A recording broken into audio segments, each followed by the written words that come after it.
pila ka dekada nga pagpatigayon sang Api Tribes Competition sa Dinagyang Festival, madamo na sang nangin pagbag-o.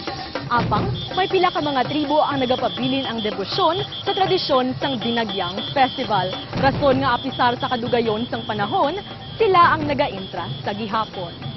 1968 sang gintukod sang deboto nga si Rodrigo Heraga ang tribo Angola nga anay gintawag sa ngalan nga tribo Ambala. Umpisa ako sang 1973 sa ngalan sang tribo Ambala.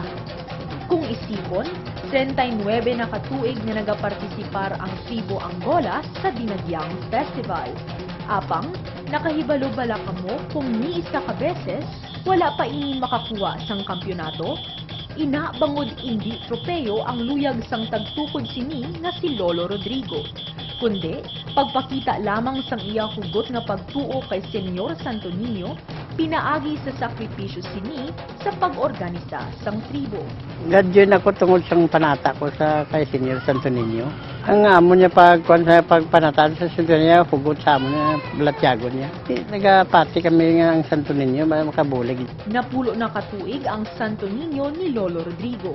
Kag sa kada pagpagsakop nila sa Dinagyang Festival, ang ini nga Santo Niño akila upod sa ila pagsadsad.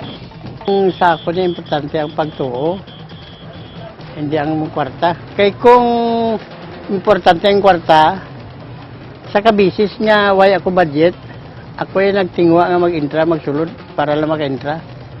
Hindi Manila makuha ang kanalagan, ang importante sa sininga tribo, amo ang mapakita nila ang ila himpit nga pagtuo kay Senyor Santo Niño. Kag ang pamaagi sang pagpasalamat sa grasya nga ila nabaton, amo ang pagpakigbahin sa tuigan nga Dinagyang Festival. Ini si Nadine Dominis Vacante para sa Dinagyang Festival 2013.